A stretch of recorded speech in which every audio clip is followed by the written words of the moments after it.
तो basically circular motion की अगर हम बात करें तो सर्कुलर मोशन भी सिंपल हार्मोनिक मोशन के साथ रिलेट किया जा सकता है। और इसी से वो सारी इक्वेशंस ड्राइव की जाएंगी वेलोसिटी और एक्सेलरेशन की। और सर्कुलर मोशन को हम इस तरह से रिलेट करेंगे कि लेट सपोज एक बॉडी को हमने यहाँ पर जिस तरह सिंपल हम एक थ्रेड और एक स्टोन को कंसिडर कर लें। हमने दोनों को टाई किया, एक सर्कुलर मोशन में मूव किया। तो लेट सपोज बॉडी इस पोजीशन पर थी इनिशियली,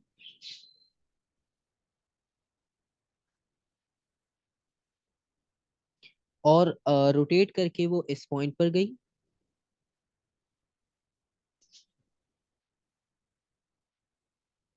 और सर्कुलर मोशन में हमें एक चीज पता है कि अगर बॉडी कहीं भी सर्कुलर मोशन में अगर उसका थ्रेड ब्रेक हो जाए या वो थ्रेड हाथ से स्लिप हो जाता है, तो बॉडी हमेशा टेंजेंट टू द सर्कल जाती है। तो ये जो पर्पल लाइन है वो भी मैं एक्सप्लेन दोबारा कर दूंगा। तो वो पर्पल लाइन इसलिए ड्रॉ की है कि वहां से जो है वो वेलोसिटी की डायरेक्शन टेंजेंट होगी।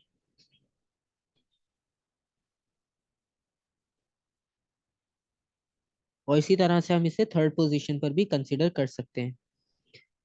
और जो इसका एंगल होगा, लेट सपोज ये एंगल थीटा हो जाएगा।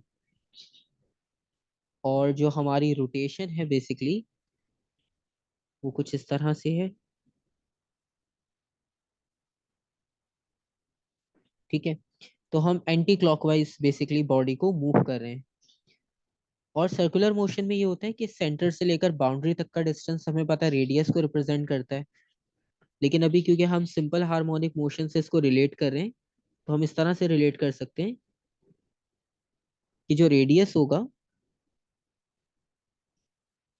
वो हमारा एम्पलीट्यूड होगा। क्योंकि आप इससे ज्यादा बॉडी को और सेंटर से दूर लेकर नहीं जा सकते। तो जो मैक्सिमम डिस्टेंस होगा सेंटर से, क्योंकि सेंटर हमारी एक मीन पोजीशन की तरह हम उसे ले सकते हैं।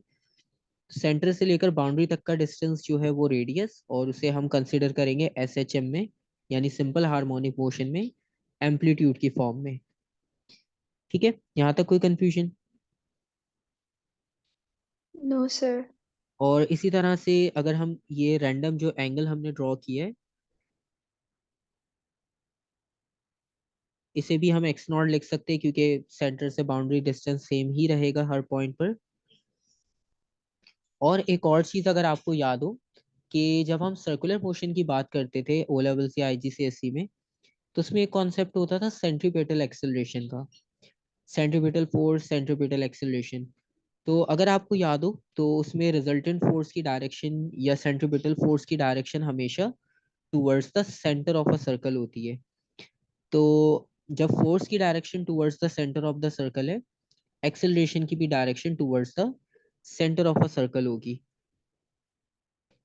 तो यहाँ पर एक क्वांटिटी हम और ऐड कर सकते हैं towards the centre of a circle, acceleration की क्वांटिटी। ठीक है। और जो वेलोसिटी है बेसिकली जो टेंजेंट वाली हमने यहाँ पे ड्रॉ की है, तो ये वेलोसिटी की डायरेक्शन हो जाएगी always tangent to the circle. और एक्सेलरेशन जो है वो towards the centre of the circle होगी, दोनों एक दूसरे के परपेंडिकुलर हो जाएंगे। ठीक है।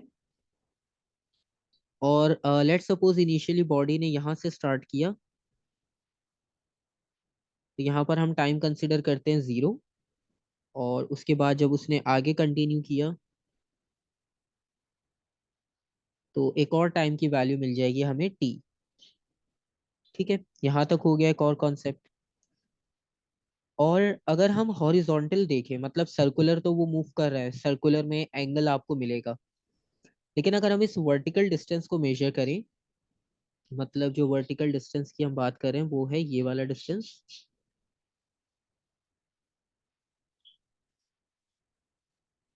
तो अगर हम इसे वर्टिकल डिस्टेंस को मेजर करें तो हम इसे लिख सकते हैं सिंपल डिस्प्लेसमेंट।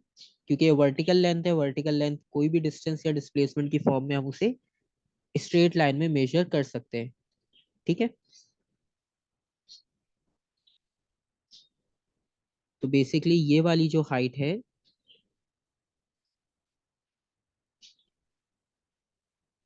इसे हम एक्स कंसिडर कर रहे हैं। और इस पॉइंट से अगर आप ऊपर की डायरेक्शन में देखोगे स्ट्रेट, तो आपको वेलोसिटी की डायरेक्शन मिलेगी। और अगर आप डाउनवर्ड देखोगे इसके ऑपोजिट, तो एक्सेलरेशन मिलेगी, वो भी माइनस, क्योंकि ऑपोजिट डायरेक्शन में मिल रही है। ठीक है, तो ये कॉन्सेप्ट हो जाएगा आपके पास लीनियर। तो सर्कल में बेसिकली होगा ये कि अगर ये बॉडी सर्कुलर मूव करती रहे और आप इसे वर्टिकल देखो, तो ये अप डाउन आपको मोशन मिलेगी लीनियर स्केल पर, मतलब इस तरह से।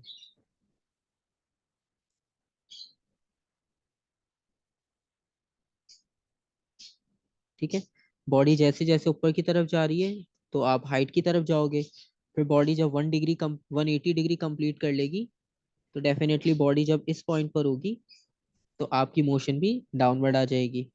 फिर इसी डाउनवर्ड को हम कंटिन्यू करेंगे तो ये रिवर्स में भी फॉलो होगा।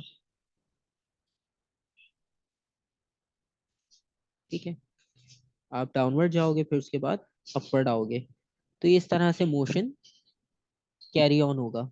सही। और ये सेंटर वाली लाइन, ये हमें बता रही है हमारी मीन पोजीशन।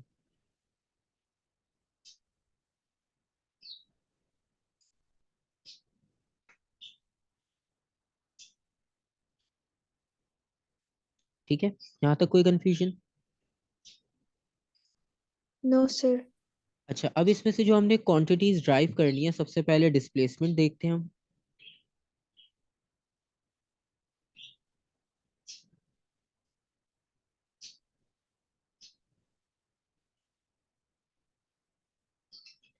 तो अगर हम डिस्प्लेसमेंट की बात करें, तो लीनियर डिस्प्लेसमेंट हम इसमें से फाइंड आउट करना चाहते हैं, तो बहुत सिंपल सा इसका कॉन्सेप्ट है।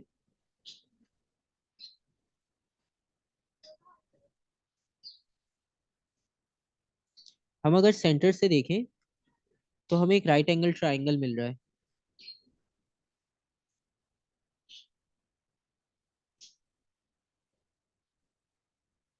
ठीक है, और वो राइट एंगल ट्राइंगल हमें इस तरह से मिलेगा कि एंगल उसका थीटा गिवन है। ठीक है, सेंटर में थीटा, ये जो ग्रीन और येलो लाइन आपको नजर आ रही है, जहां पे हमने वर्टिकल डिस्टेंस एक्स लिखा है, और ये लाइन एक्स नॉट है। ठीक है, तो इसमें आपको वर्टिकल डिस्टेंस भी एक्स की फॉर्म में मिल रहा है, और जो किसी एक एंगल पर जब बॉडी मूव कर रही है सर्कुलर पाथ पे, तो वहां पर आपको एम्पलीट्यूड मिल रहा है एक्स नॉट। तो बेसिकली हम लिंक ये कर रहे हैं कि सर्कुलर मोशन की क्वांटिटीज को सिंपल हार्मोनिक मोशन की क्वांटिटीज के साथ लिंक करवा रहे हैं। यहाँ पर हम ट्रिग्नोमेट्रिक आइडेंटिटी यूज करेंगे sine theta.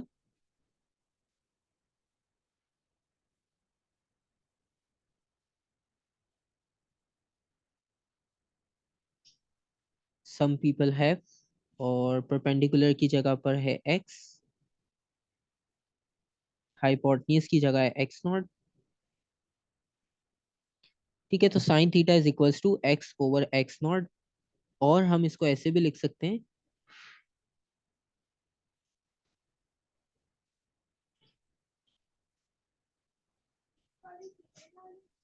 X naught sine theta is equals to x. और ये जो थीटा है, अगर हम थीटा को स्प्लिट करना चाहें,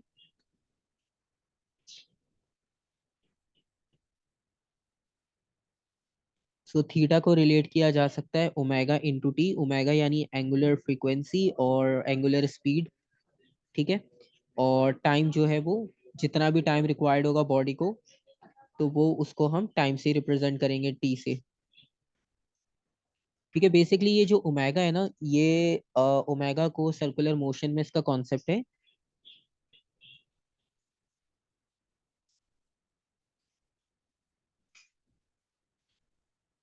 इसे कंसिडर किया जाता है एंगुलर स्पीड।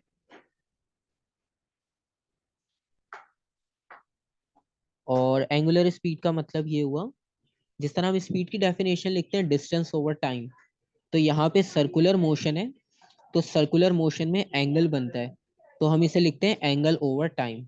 तो बेसिकली ओमेगा इक्वल होता है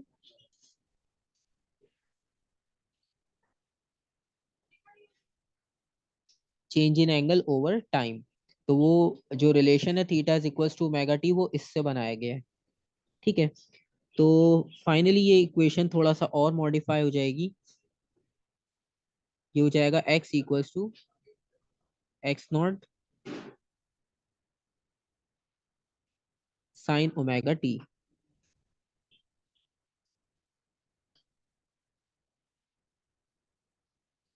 ठीक है। तो ये आपके पास हो गई एक इक्वेशन डिस्प्लेसमेंट के लिए। इसी के साथ डिस्प्लेसमेंट से हम आगे जाएं तो नेक्स्ट क्वांटिटी मिलती है हमें वेलोसिटी की।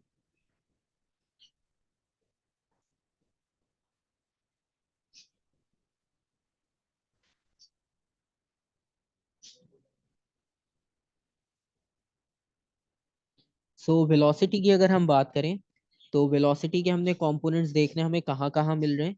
तो एक वेलोसिटी का कंपोनेंट तो ये रहा, जो कि टेंजेंट है। और एक जो लीनियर वेलोसिटी का ये वर्टिकल कंपोनेंट है,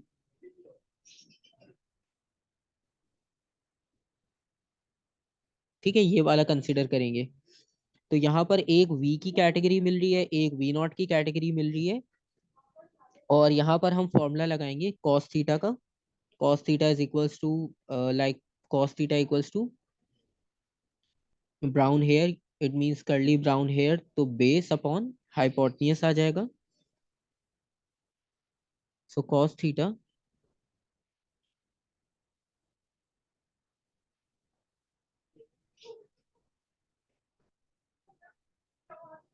और इसमें जो हम बेस कंसिडर करेंगे वो v को कंसिडर कर रहे हैं और हाइपोटेन्यूज v नॉट को। ठीक है। और ये इक्वल हो जाएगा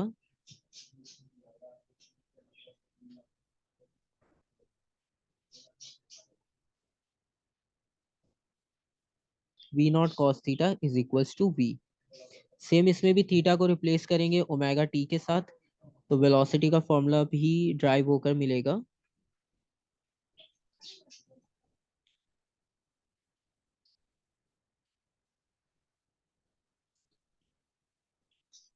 ठीक है। हम इक्वेशन को इस तरह से लिख सकते हैं, और अदरवाइज अगर आप इस तरह से नहीं लिखना चाह रहे तो इसकी एक और फॉर्म भी है।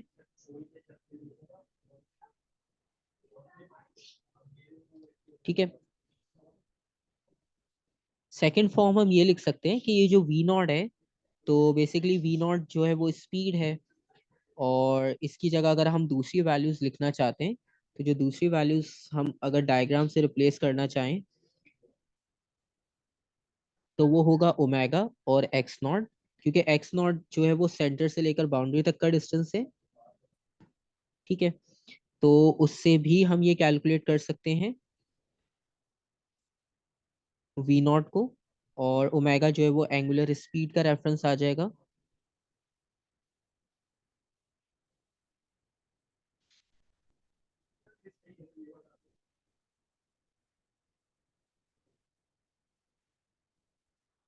ठीक है। तो ये एक फॉर्मूला मिल जाएगा हमें।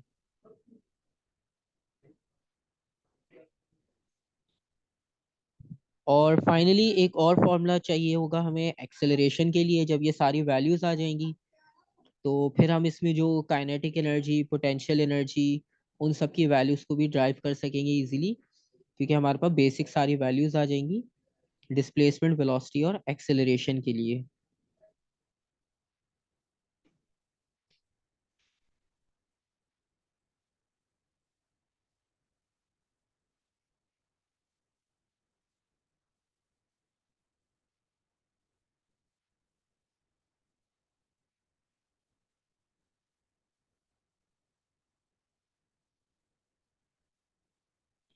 अगर हम एक्सेलरेशन की बात करें तो एक्सेलरेशन के लिए अगर हम फैक्टर्स देखें तो एक हमें फैक्टर ये मिल रहा था कि एक्सेलरेशन है डाउनवर्ड यहाँ पे। ठीक है। और एक हमें पता है कि ये सेंटर की तरफ होगी। तो जो ट्रायंगल अभी हमने वेलोसिटी के लिए ऊपर की डायरेक्शन में देखा उसी को हम नीचे कंसिडर करेंगे। मतलब आपके पास ट्रायंगल इस तरह का कंसिडर होगा इस बार।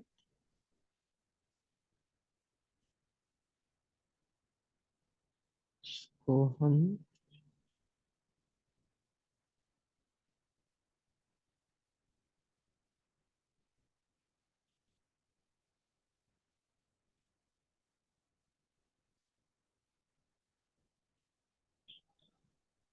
एक ये कंपोनेंट, एक जो सेंटर की तरफ आ रहा था वो कंपोनेंट, और थीटा तो अपनी जगह पर ही है।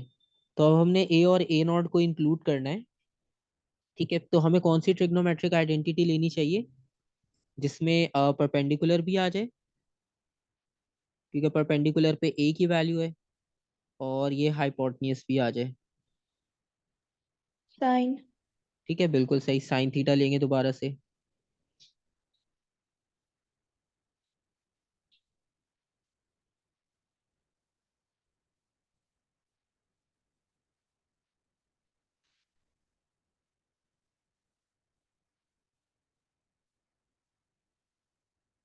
तो अब ये इक्वेशंस वैसे तो इजी हैं, लेकिन फिर इनका ओरिजिन भी थोड़ा सा पता हो आपको, कभी वो ड्राइव करने को कहे आपको या किसी डायग्राम से आइडेंटिफाई करने को कहा जाए, तो आपको बेसिक्स पता हो कि हाँ ये हमने सर्कुलर से इस तरह से ड्राइव किए हैं।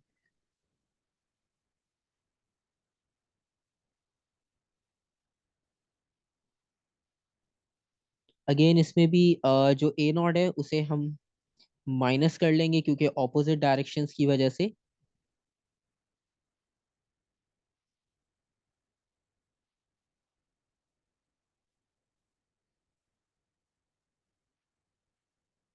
और अगेन थीटा की जगह पर हम ओमेगा टी लिख सकते हैं।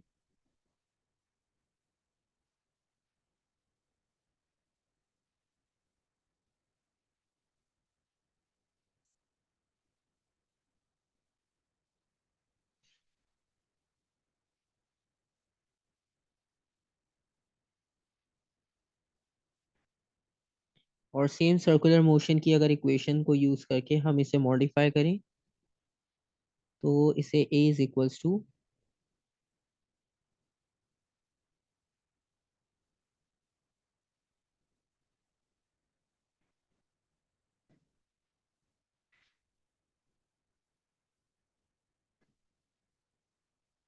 ठीक है।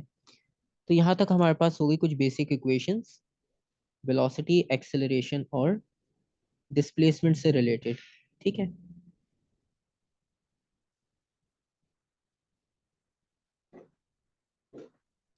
तो जब हम एक डायरेक्शन फॉलो कर रहे होंगे तो आपके पास वैल्यूज कुछ इस तरह से होगी।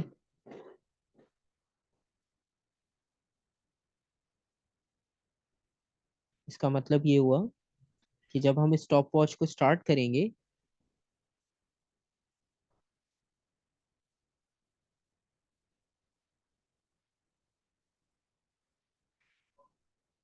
when x is equals to 0,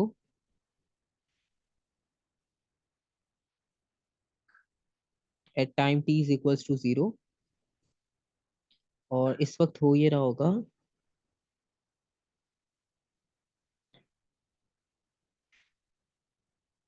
कि हम स्टॉप वॉच को तब स्टार्ट करेंगे जब बॉडी मीन पोजीशन से पास हो रही होगी,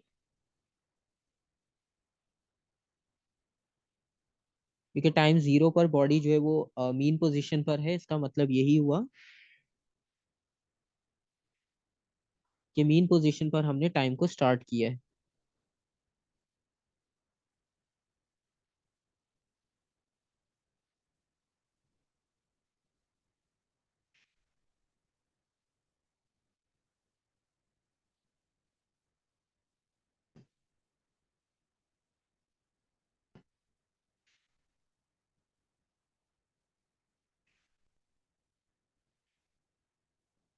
और इस वक्त जो इक्वेशंस हम यूज करेंगे वो इक्वेशंस ये वाली होंगी।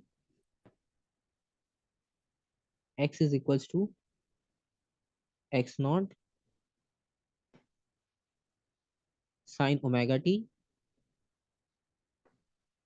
v is equals to v naught cos omega t equals to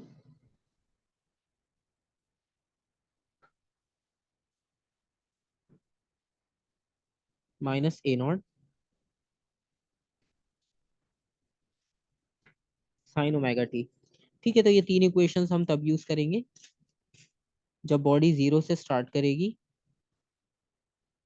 और टाइमर भी आपके पास मीन पोजीशन से स्टार्ट होगा। और लेट सपोज अगर हम इसकी ऑपोजिट ले लें, मतलब बॉडी एक्सट्रीम पोजीशन से 0 की तरफ आ रही हो,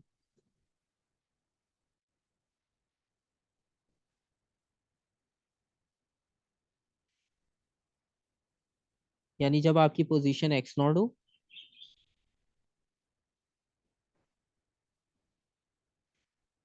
और वहां से आप जो है वो स्टॉप वॉच को स्टार्ट करो, तो हमारे पास इक्वेशंस जो होंगी वो डिफरेंट हो जाएंगी, मतलब इनके ऑपोजिट हम कर लेंगे। एक्स इज इक्वल्स टू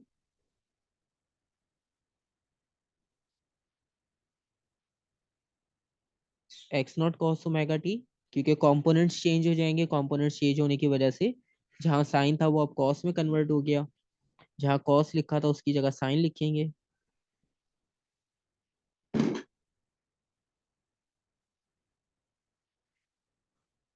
और फाइनली जहाँ पर साइन था अगेन वहाँ कॉस आ जाएगा।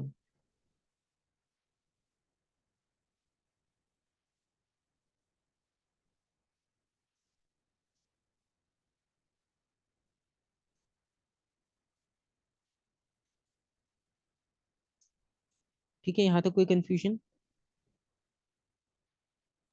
No sir. ठीक है। और इसके बाद अगर हम देखें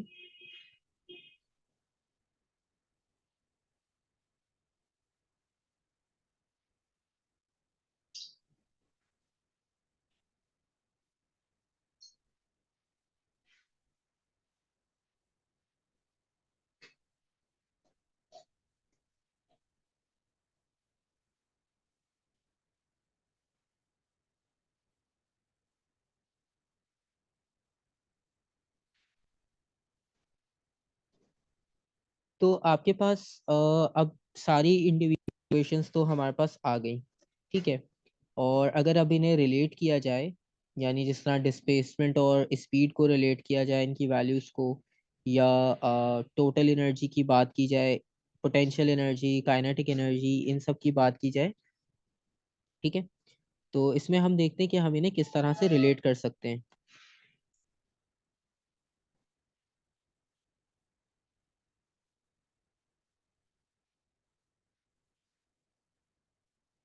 रिलेटिंग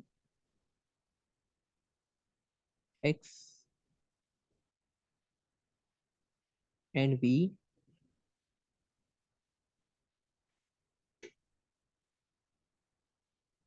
ऑफ अ बॉडी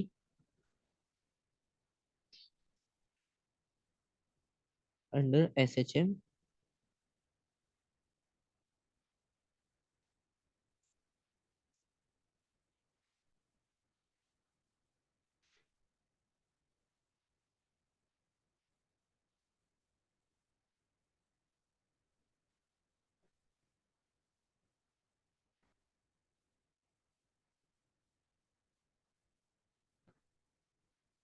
तो हम इसकी डिस्टेंस और वेलोसिटी को अगर कंपेयर करते हैं तो इक्वेशंस अभी हमने जो सारी देखी, ठीक है, हम फर्स्ट वाली यूज करेंगे जब हम मीन पोजीशन जीरो से स्टार्ट कर रहे थे, और एक ट्रिग्नोमेट्रिक आइडेंटिटी यूज करेंगे इसके साथ।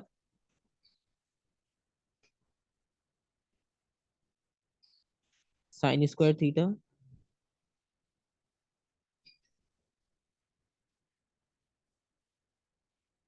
Plus cos square theta is equals to 1।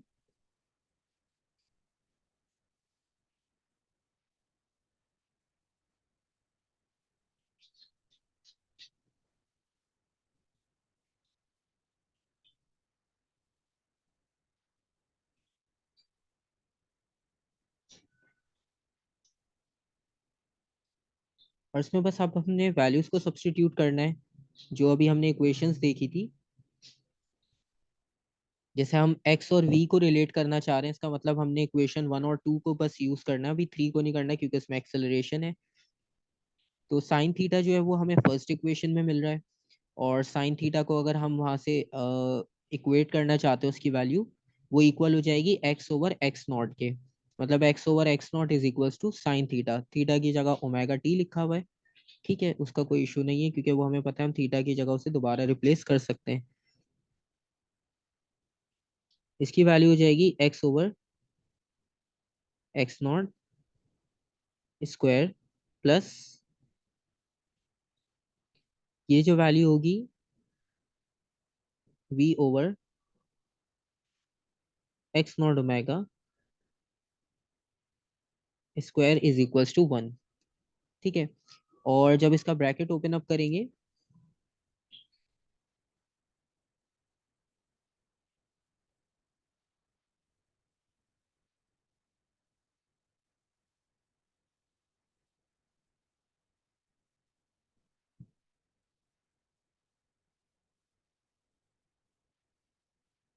और फाइनली इसको सिंप्लीफाई कर लेंगे,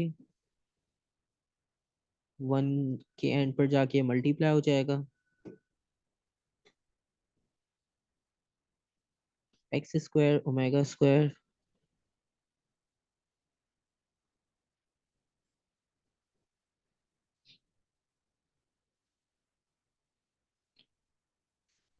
और v जो अब हमारे पास एक सिंगल हमें मिल रहा है, हम इसको सब्जेक्ट बनाते हैं क्योंकि बाकी दोनों वैल्यूज में ओमेगा कॉमन है, उसमें से हम ओमेगा कॉमन कर लेंगे। V square is equals to,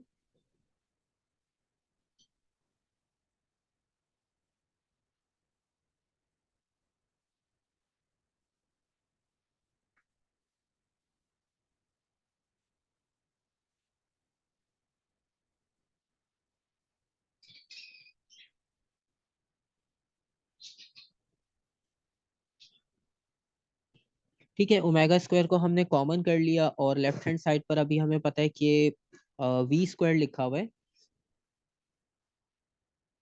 तो वी स्क्वायर का मतलब ये हुआ कि यहाँ पर अब हम अंडर रूट कर लेंगे तो वी स्क्वायर भी आपके पास स्क्वायर रूट उसका एंड हो जाएगा और फाइनल जो इक्वेशन मिलेगी आपको वो मिलेगी v is equals two plus minus omega. अब ये दोनों वैल्यूज क्योंकि सब्ट्रैक्ट हो रही हैं तो इन पे से अंडर रूट अभी नहीं हट पाएगा, तो ये as it is x naught square minus x square की फॉर्म में ही रहेंगी। ठीक है, और इसमें v वेलोसिटी को रिप्रेजेंट कर रहा है, एक्स नॉट जो है वो एम्पलीट्यूड को रिप्रेजेंट कर रहा है।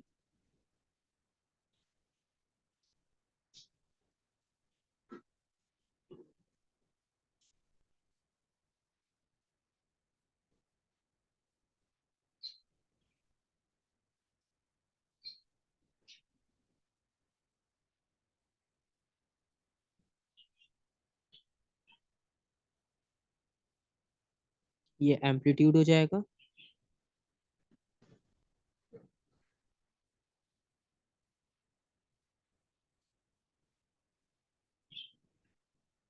और x जो है वो कोई भी पोजीशन है जहां पर हम वेलोसिटी को मेजर करना चाह रहे हैं। ठीक है, तो वो x जो है वो कोई भी डिस्प्लेसमेंट आपके पास हो सकती है। ठीक है,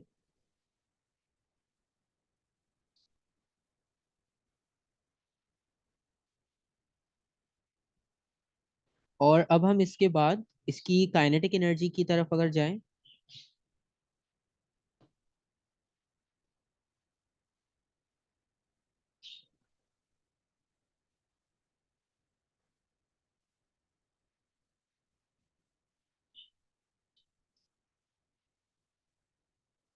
तो काइनेटिक एनर्जी का basic formula half m v square है।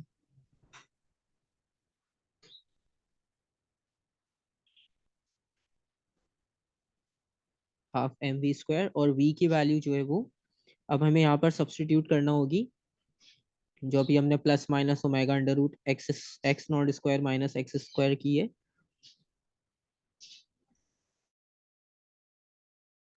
So kinetic energy is equals to,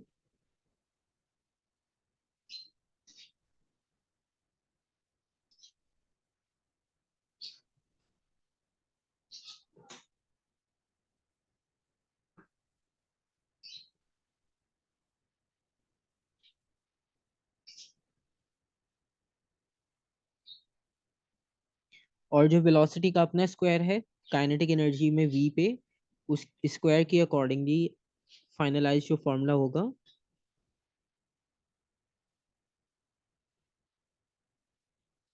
half square omega square और इनका अब अंडर रूट कैंसिल आउट हो जाएगा।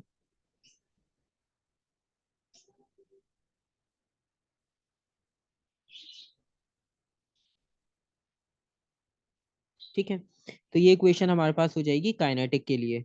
और काइनेटिक एनर्जी में अगर हम दो चीजें और देखें, मतलब मीन पोजीशन को देखें और एक्सट्रीम पोजीशन को देखें, तो जब हम मीन पोजीशन की बात करेंगे,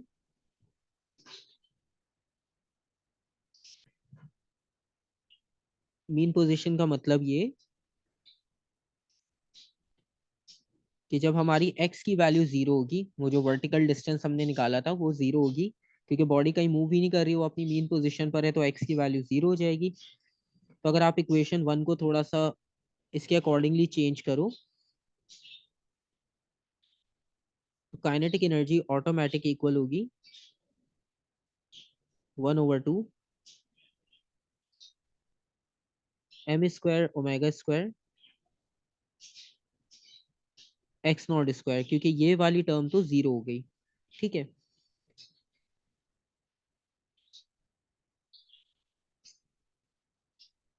तो इससे आपको ये आइडिया हुआ कि जब बॉडी मीन पोजीशन से पास होगी, तो उस वक्त जो काइनेटिक एनर्जी होगी वो आपको मिलेगी मैक्सिमम।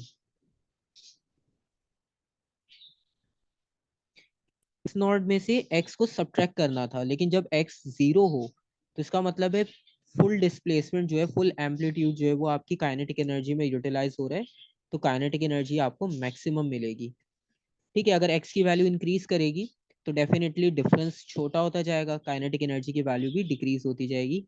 लेट सपोज एम्पलीट्यूड 10 था, x की वैल्यू 2, सो 10 - 2 करना पड़ेगा।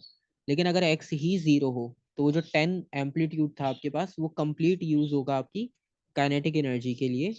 तो इसलिए काइनेटिक एनर्जी हमेशा मैक्सिमम मिलेगी आपको मीन पोजीशन पर। और इसी के कंपैरिजन में अगर हम पोटेंशियल एनर्जी की बात करें,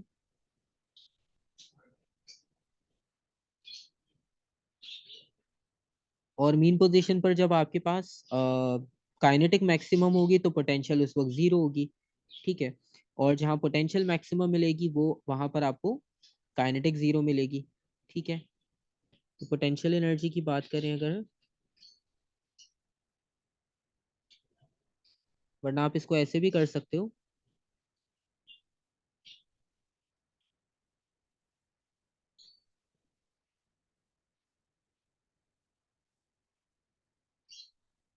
टोटल एनर्जी का कॉन्सेप्ट होता है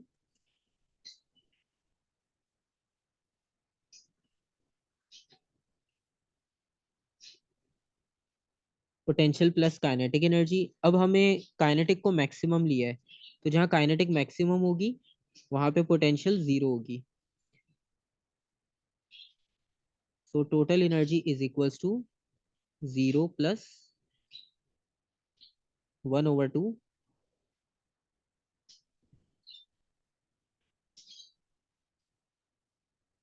अच्छा, ये स्क्वायर एम पर नहीं है,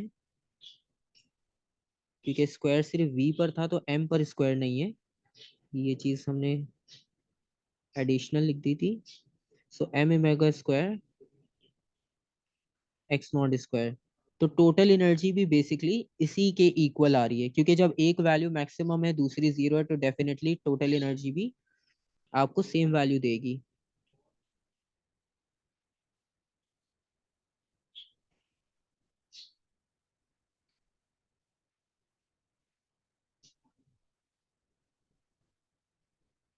और पोटेंशियल एनर्जी में क्या होगा कि अब पोटेंशियल एनर्जी के लिए जब भी हम यही सेम फॉर्मूला अप्लाई करेंगे, मतलब टोटल एनर्जी वाला,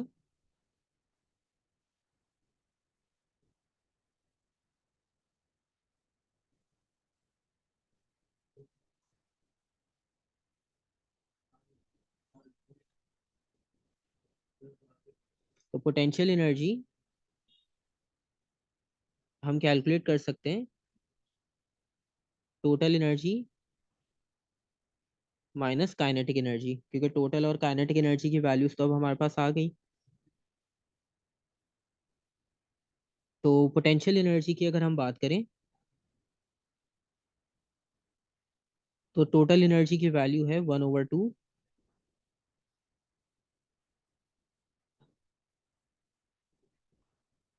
क्योंकि टोटल एनर्जी तो सेम रहेगी, चाहे पोटेंशियल कम हो, पोटेंशियल कम होगी तो काइनेटिक इंक्रीज हो जाएगी, काइनेटिक कम होगी तो पोटेंशियल इंक्रीज हो जाएगी।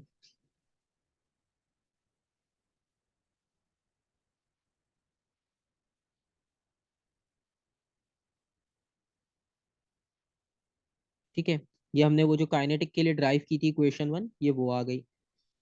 अब हम इसमें से कॉमन कर लेंगे।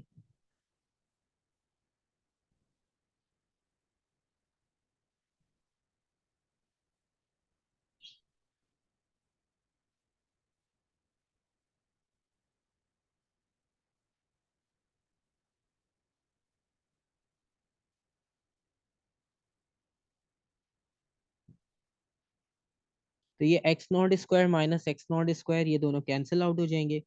और फाइनली जो पोटेंशियल एनर्जी का आंसर होगा,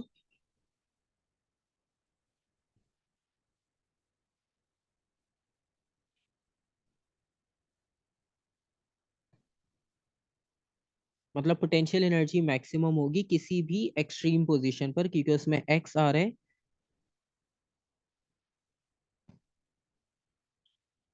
तो वो आपको ये रिप्रेजेंट कर रही है कि आपके पास जो एनर्जी होगी मैक्सिमम, वो होगी एक्सट्रीम पोजीशन पे मैक्सिमम।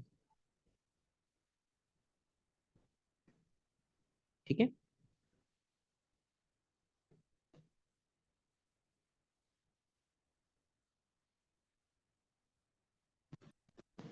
तो ये सब कॉन्सेप्ट हो गया आपके पास एनर्जी और इनकी पोजीशन से रिलेटेड।